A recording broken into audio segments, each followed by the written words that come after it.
Hello everyone, welcome to perfection IAS. So Bihar economic survey की series को continue करते हुए आज हम सेकंड चैप्टर डिस्कस करने वाले हैं, दैट इज स्टेट फाइनेंस।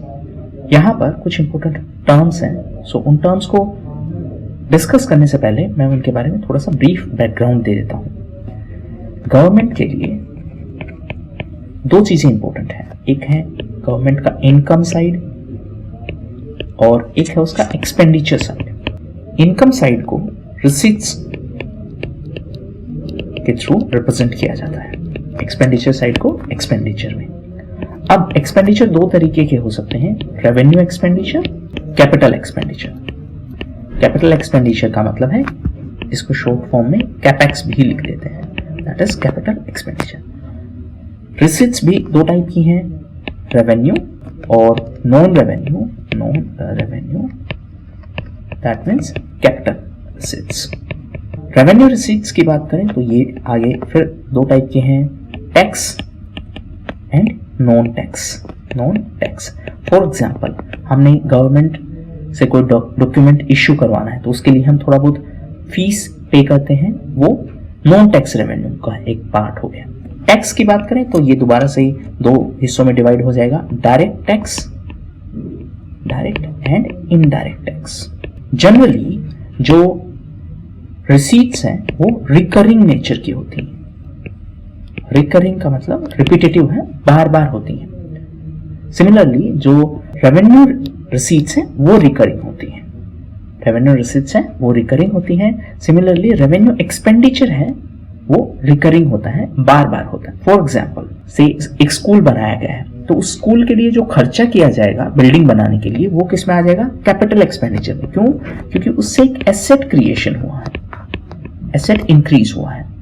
लेकिन उस स्कूल को मेंटेन करने के लिए रेगुलर लेवल पर उस स्कूल को चलाने के लिए स्टाफ की जरूरत है और उस स्टाफ को रेगुलरली सैलरी पे की जाती है। वो किसका पार्ट हो जाएगा? वो हो जाएगा रेवेन्यू एक्सपेंडिचर का। क्यों? क्योंकि ये है रिकरिंग। कैपिटल रिसीट्स की बात करें तो इनसे या तो एसेट कम होगा, जैसे डिसइन्वेस्टमेंट किया गवर्नमेंट ने तो उससे क्या हो गया कि गवर्नमेंट के पास रेवेन्यू तो आया, मतलब पैसे तो आए हैं, लेकिन वो पैसे एसेट को बेचने के बाद आए हैं तो एसेट हो गया है कम। या फिर इससे लायबिलिटी है वो इंक्रीज हो गई, जैसे गवर्नमेंट ने किसी से लोन लिया तो गवर्नमेंट की लायबिलिटी इंक्रीज हो गई। अब गवर्नमेंट उस लोन के पैसे को वापस पे करेगी तो उससे उसकी लायबिलिटी क्या हो जाएगी? लायबिलिटी हो जाएगी कम। और ये किसका पार्ट हो जाएगा? ये हो जाएगा कैपिटल एक्सपेंडिचर का। सो सिंपलेस्ट सेंस में रेवेन्यू एंड कैपिटल, रिसीट्स और एक्सपेंडिचर, रिसीट्स और expenditure.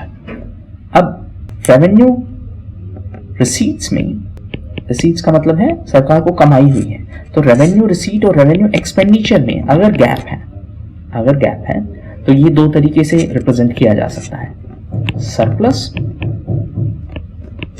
And deficit. Surplus means जो रेवेन्यू रिसीट है, दैट मीन्स जो इनकम साइड है, that is greater than expenditure side. Deficit means expenditure side is greater than income side और receipt side. Similarly, capital account can be surplus, that means capital receipt और capital expenditure की sense में। Surplus कब होगा? जब आपका जो income है that is greater than expenditure। Deficit कब होगा? जब expenditure is greater than income। एक और इंपॉर्टेंट चीज, फिस्कल डेफिसिट का मतलब है total expenditure minus total income और टोटल रेवेन्यू। टोटल एक्सपेंडिचर की बात करें तो इसमें दोनों टाइप के आएंगे, कैपिटल एक्सपेंडिचर और revenue expenditure. Similarly total income की अगर बात करें तो इसमें भी दो टाइप आएंगी, कैपिटल रिसीट और रेवेन्यू रिसीट। ये हो गया फिस्कल डेफिसिट। अब अपने देश में फिस्कल डेफिसिट को एक विद इन रेंज रखने के लिए कानून है FRBM act 2003, that is Fiscal Responsibility and Budget Management Act। तो ये थे इंपॉर्टेंट पॉइंट्स। अब बात करते हैं इकोनॉमिक सर्वे की। So total expenditure of Bihar government है वो था 1,65,696 करोड़ टोटल रिसीट था। रिसीट मीन्स इनकम साइड, ये था 1,64,903 crore. So total expenditure was 165, total receipt was 164. Out of total expenditure, capital expenditure was 26,203 crore and revenue expenditure was 139,493 crore. Revenue receipt was 128,168 and capital receipt was 36,735 crore. Okay, so receipts की अगर बात करें, receipts, so total receipt था 164,903 crore, out of which capital receipt कितना था, capital and कितना revenue receipt था। revenue receipt की बात करें तो ये था 128,168 करोड़, capital receipt था 36,735। ओके, अब एक्सपेंडिचर की अगर बात करें, एक्सपेंडिचर तो अगेन ये था 165,696 करोड़। इसमें से कैपिटल एक्सपेंडिचर कितना था और रेवेन्यू एक्सपेंडिचर कितना था। रेवेन्यू एक्सपेंडिचर था 139,493, कैपिटल एक्सपेंडिचर कितना था 26,203 crore. Okay, now in 2020-21 total receipt of state government has increased by 7.5%. That means total income increased by how much percentage? 7.5% in comparison to last year, and total expenditure increased by 13.4%. 13.4%.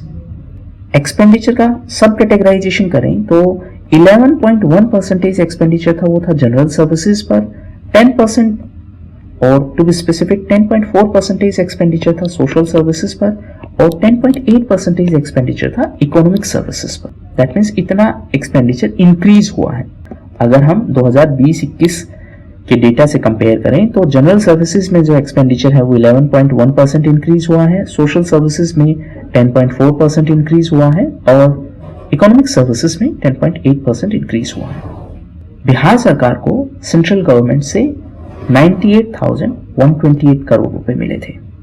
Total outstanding liability, liability means loan, कर्जा, state government का है वो है 2,27,196 crore, that is 2,27,196 crore, जो कि GDP का है 36.7%। इसमें से public liability, public means government की साइड से जो डेट है वो है 78%। 2020-21 में सैलरी और पेंशन पर जो टोटल एक्सपेंडिचर था वो था 29.7% of revenue expenditure of the government and 32.4% of revenue receipt. Revenue receipt का 32.4% था, रेवेन्यू एक्सपेंडिचर का 29.7% एक्सपेंस था सैलरी और पेंशन्स पर। कैपिटल एक्सपेंडिचर की बात करें तो स्टेट गवर्नमेंट का कैपिटल एक्सपेंडिचर है वो 30.5% इंक्रीज हुआ है लास्ट ईयर के कंपैरिजन में, और रेवेन्यू एक्सपेंडिचर है वो 10.7% इंक्रीज हुआ है। सो इसी स्लाइड में अगर बात करें तो कैपिटल एक्सपेंडिचर है, कैपिटल एक्सपेंडिचर वो कितने परसेंट इंक्रीज हुआ है? 30.5% इंक्रीज हुआ है, और रेवेन्यू एक्सपेंडिचर है वो कितने परसेंट इंक्रीज हुआ है? 10.7%। कैपिटल रिसीट है वो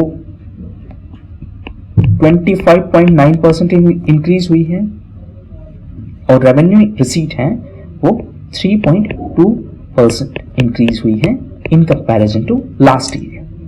सो ये इंपॉर्टेंट पॉइंट्स हैं जो आपको ध्यान में रखने चाहिए कि टोटल रिसीट में एक्सपेंडिचर है 7.5%, कैपिटल रिसीट में जो इंक्रीमेंट है, टोटल रिसीट में जो इंक्रीमेंट है वो है 7.5%, कैपिटल रिसीट में जो इंक्रीमेंट है वो है 25.9%, रेवेन्यू रिसीट में इंक्रीमेंट है 3.2%। सिमिलरली